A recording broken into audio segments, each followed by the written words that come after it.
Today I wish to speak to you a little bit about one of the names of Allah and one of the ways in which He talks about Him quite often in the Quran, and that is the name of Allah, Al-Alim, the one who knows.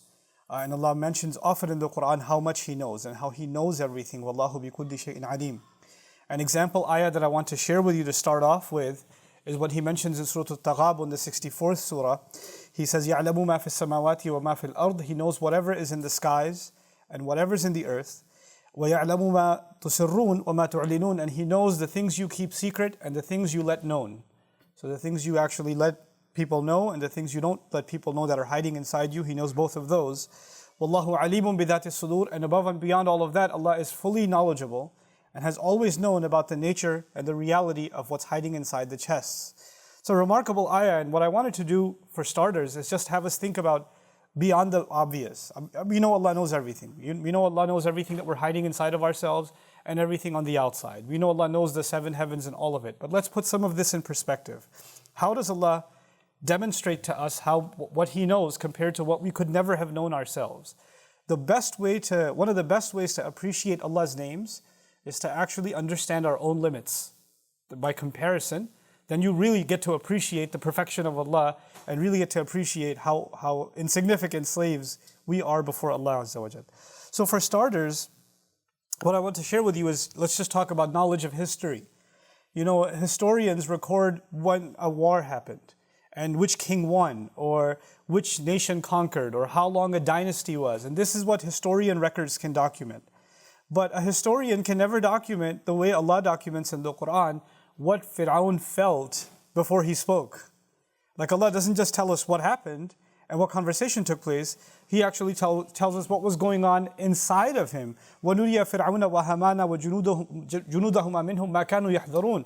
Allah wanted to show them the things they were afraid of. Who would know Fir'aun is afraid? What historian's going to know how he felt? Allah Azza wa Jal records that in the Quran. Think about how Allah records the prayers of Ibrahim alayhi salam. There was nobody there. Ibrahim was in a desert by himself alayhi salam, making dua to Allah, and there's no historian, no other human being that documents this record. And thousands of years later, we know exactly the conversation that took place between Allah and Ibrahim alayhi salam. This is how Allah knows history the way we can never know history. And He knows a point of view on history that no history book will ever cover. You know, sometimes people criticize the Quran doesn't have dates, it doesn't have geographical locations when it talks about history. It just simply mentions these things, but Allah mentions the kind of history that human beings could never know. And the things that human beings could figure out, Allah doesn't tell us. وَيُعَلِّمُكُمْ مَا لَمْ تَكُونُوا تَعْلَمُونَ. He teaches you what you could never have known on your own. So that's just an example of history. Think about the fact that we could never have known that there are 7 skies. How would a human being ever know that? We don't even know the end of the first sky. Allah says, وَلَقَدْ زَيَّنَا السَّمَاءَ الدُّنْيَا بِمَصَابِيحِ. The lowest sky, the lowest of the 7 skies, Allah said He decorated them with stars. The lowest sky, He decorated with stars. With all the telescopes that we have, all the technology that we have, all the means by which we're able to see light years and billions of light years away, all we still see is stars, isn't it? And so by that definition, all we're looking at as far as we've seen into the universe is still within the first sky. And Allah tells us there are 7 skies. Human beings could never have known the clues that Allah has given us in the Quran. What human being would know what's going to happen after we die? How are you and I supposed to know what's going to happen of our bodies? What kind of questions are we going to be asked? What will happen on resurrection? What's Judgment Day going to look like? What questions are going to be asked? How are we going to look? Where are we going to be? What event will happen first and second and third? What does Jannah look like? What is this place Jannah? What is its description? What kind of people will live in it? What conversations are they going to have? Again, historians and human beings can have knowledge of what happened in the past and what happens right now. But Allah even has knowledge of the future. There are people in heaven having a conversation that will happen infinitely into the future, and Allah already knows, and He's telling us as if it's already happened. You see? كَانَ وَعْدًا مَفْعُولًا, as if it's a promise already fulfilled. And that's an indication, that's the clue of how much Allah knows. How would we know about angels? How would you and I know, يُرْسِلُ عَلَيْكُمْ حَفَظًا, that He sends guardian angels over each of you? How would we know there are people that are writing all the deeds that we do? Kiraman katibin, noble writers. How would we know that something as simple as asking Allah's forgiveness opens doors to your rizq? You know, استغفروا ربكم إنه كان غفارا يرسل السماء عليكم مدرارا. we would never have known that simply turning back to Allah and asking His forgiveness is going to get you a new job, is going to actually, make your baby's health better, is going to take care of some issue in your life that wasn't open before, now it's opened up, And that's what Allah says, وَيُمْدِدْكُمْ بِأَمْوَالٍ وَبَنِينَ وَيَجْعَلْ لَكُمْ جَنَّاتٍ وَيَجْعَلْ لَكُمْ أَنْهَارًا. Human beings could never have made that connection. There's no way for us to acquire that knowledge. No science, no research, no laboratory can discover this. This can only come from Allah Azza wa Jal. Of course, the biggest mystery of all, how would we know who Allah is? What kind of master is He? What kind of God is He? What kind of relationship does He want with you and me? We could never have known that. People could discover there's a God, but what's He like? What does He love? What does He hate? What does He want from me? What is His plan for me? What does He expect from me? We would never have known any of these things had Allah not taught us. And so that brings me to this next piece of the equation. And that is that, just by way of example, I hope I can make this clear to myself and to all of you. Sometimes we go, like you're having some kind of issue, like you're sneezing a lot or something, or you're getting a fever, so you go to a doctor, right? And the doctor, of course, knows the human body, they know medicine, they do a checkup, and they say, I think you have this or that or the other, right? They check you out and they say, I think you have a bacterial infection, or you have a virus, or you have allergies, or whatever they tell you, right? But is it possible that the diagnosis of the doctor is incorrect? Happens all the time, right? They didn't check for some other things, so they didn't look at your liver, and they only looked at your heart rate or something, and they never even discovered that the problem was somewhere else, right? So sometimes what happens is we look at one thing, and we don't realize there's some other things happening that may be related. Like, for example, to give you, even from the medical world, even though I am not a medical professional by any stretch of the imagination, but just as an example, there could be somebody who's having heart trouble or blood pressure problems, right? But the advice they get is about changing their diet, or they get advice about, maybe some procedure. But maybe one of the root causes is a lot of stress at home, or a lot of arguments. And because of the stress and the anxiety, blood pressure and heart rate are being disturbed. So there's something psychological happening that's affecting something physical. That may be the case. But sometimes we only look at one side of the problem. We don't look at all sides of the problem to diagnose what's really going on. Now let's take that outside of the medical profession. You go to somebody that you need advice from, or somebody gives you advice. They look at you and they say, I think you're having a problem. Let me give you some advice. And in your head, you're saying to yourself, man, you're giving me this advice, but you don't really know me. You don't know the whole situation. You don't know everything else that's going on. You're just giving me this advice thinking that you've understood the problem. You don't understand the whole problem. You don't even know the whole picture. And even if you explain the whole picture to them, sometimes you try to explain the full picture to them before they try to give you advice. Even after hearing that, they don't understand it the way you would want them to. And they still give you advice that you say, I don't think you really understand what I'm going through, even though I've tried to explain it to you. You understand? So even when somebody tries to give us advice sometimes, it may not be based on full knowledge of what we're actually experiencing. And that can become frustrating because, they're not getting where we're coming from. Another, example of that is even ourselves. If you're in a problem situation, your mind tells you to get out of that problem a certain way, right? You tell yourself, this is what I need to do. This is what I need to do. But whatever you tell yourself, because you're in that situation, you're stressed out, you have anxiety, you have anger, you have whatever other frustration, what you tell yourself at that time, if you were completely calm, you would give yourself different advice, wouldn't you? Or if you took the time to think about it, you would consider other factors that you didn't consider at the time. In other words, even when we diagnose ourselves, even when we give ourselves advice, it's biased. We can't even give neutral, fully considered advice to even ourselves. We're not even capable of that. And so I keep coming back to the idea of advice. The doctor giving you impartial advice possibly, a friend, a family member giving you partial advice, you yourself giving yourself biased and partial advice. The reason I'm sharing all of this with you is because when Allah says that He knows everything, and then He says that He advises us, okay? قَدْ جَاءَتْكُمْ مَوْعِظَةٌ مِّن رَبِّكُمْ. Counsel, advice has come to you from your master. Quran, Allah says about Himself, وَيُعَلِّمُكُمُ اللَّهُ. Allah is teaching you, وَاللَّهُ بِكُلِّ شَيْءٍ عَلِيمٌ. And Allah knows everything. Allah is knowledgeable of everything. You know what that means? That means that He understands your situation completely. even better than you and I can understand our own situation.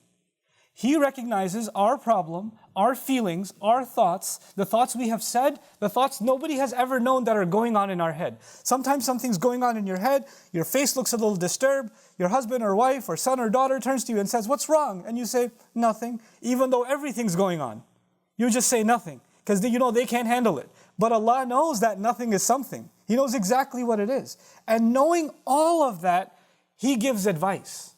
Knowing all of that. You know, it's kind of unfair sometimes that we think the Quran is there to give us religious advice.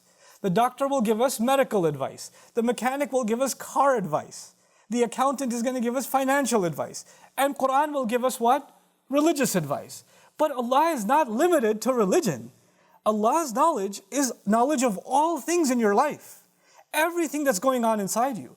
Everything that is for your best physically. Everything that's for your best financially, everything that's best for you socially, emotionally, psychologically, spiritually, you know, in terms of your health, everything that because all of that is Allah's making. And He made you and me. أَلَا يَعْلَمُ مَنْ خَلَقَ. Doesn't He know who He created? After knowing us completely, He gave this advice. So this advice is not just one angle, you see. It's not just one point of view. Human beings can only see things from one point of view. Allah sees all points of view. Allah sees all points of view. And that's why, you know, Allah Azza wa Jalla is the, you know, لا يدركه الأبصار. You know, eyes cannot perceive Him, but He can see through all the eyes, He says. يدركه الأبصار. He perceives all vision, all perspectives. So it's not like your perspective is something Allah didn't take into consideration. Your situation is something, you know, sometimes people hear advice from Allah's book, or you even contemplate advice from Allah's book and you say, yeah, this is good religious stuff, but my situation is special, it doesn't apply to me. Because, you know, you don't know my full circumstance. Yeah, I don't know your full circumstance. Somebody else doesn't know your full circumstance. Allah certainly does. Allah certainly does. And He gave this advice to humanity, knowing every single human being and all of their problems and all of their needs put together. That's when Allah speaks. When He says, Wallahu alimun hakim. When Allah is knowledgeable and Allah is wise. This book is based on wisdom. You know, one of the names of Allah that keeps coming up with His name knowledgeable multiple times in the Quran is that He hears. He hears. Wallahu sami'un alim. Inna Allah huwa sami'ul alim. The one who hears, the one who knows. Human beings have been crying to Allah and crying to each other and speaking to others about their problems or having conversations with themselves since the beginning of history. And Allah has heard all of it. All of it. And all of it taken into consideration, He gave us His revelation. That's a mercy from Allah Azza wa Jal. So when He says that a counsel has come to you from your Rabb, وَشِفَاءٌ لِمَا فِي الصُّدُورِ, it came to heal what you have inside of your chest. That's because He knows what is inside of your chest. He knows what I'm feeling. He knows what I'm going through. And just like sometimes a doctor gives you a diagnosis and he gives you a prescription that isn't very pleasant. You know, no doctor you're going to go to if you have tooth problems is going to say, I don't think you're eating enough chocolate. Because you need to keep, do what feels good. Sometimes the advice given is painful. Sometimes it's a root canal, isn't it? Sometimes the best thing for you is surgery, isn't it? Sometimes what you need to experience is painful, but it's actually better for you. Sometimes people have a terminal disease in one part of their body, and it's spreading. And the advice is that part of the body should be cut off. Now, losing a part of your body is unimaginably painful, but the choice is this: either you cut it off or you let the cancer spread everywhere. Those are your choices, right? And so sometimes very painful advice is not meant to cause you pain, but actually to save you from destruction. To save you from destruction. وَعَسَىٰ أَن تُحِبُّوا شَيْئًا وَهُوَ شَرٌّ لَكُمْ. It could be that you love something, but it's no good for you. أَن تَكْرَهُوا شَيْئًا وَهُوَ خَيْرٌ لَكُمْ. It could be that you hate something, but it's actually better for you. Based on what is actually better for you and actually better for me, whether or not we can see it, based on Allah's knowledge, He gives us advice. He speaks to us. He teaches us. Allah says, وَاتَّقُوا اللَّهَ وَيُعَلِّمُكُمُ اللَّهِ. Have consciousness of Allah, and Allah is the one teaching you. Last comment about this is the difference between right and wrong. Allah gave human beings, every human being, the ability to tell the difference between right and wrong. It doesn't matter what religion you come from, what culture you come from, you know that lying is wrong. You know that cheating is wrong. You know that stealing is wrong. You know that hurting somebody else is wrong. You know that pushing the orphan is wrong. You know that oppressing somebody who can't help themselves is wrong. You know that degrading somebody is wrong. You know these things are wrong regardless of where you are in the world, what culture you come from, what society you come from. This is something Allah put on all human beings in their nature. Allah programmed that before we even came on this earth. So that's universal. But above and beyond that, there are some things that we could never have known are wrong or right. There's some basic morality that everybody understands. That's the basis that Allah taught us already.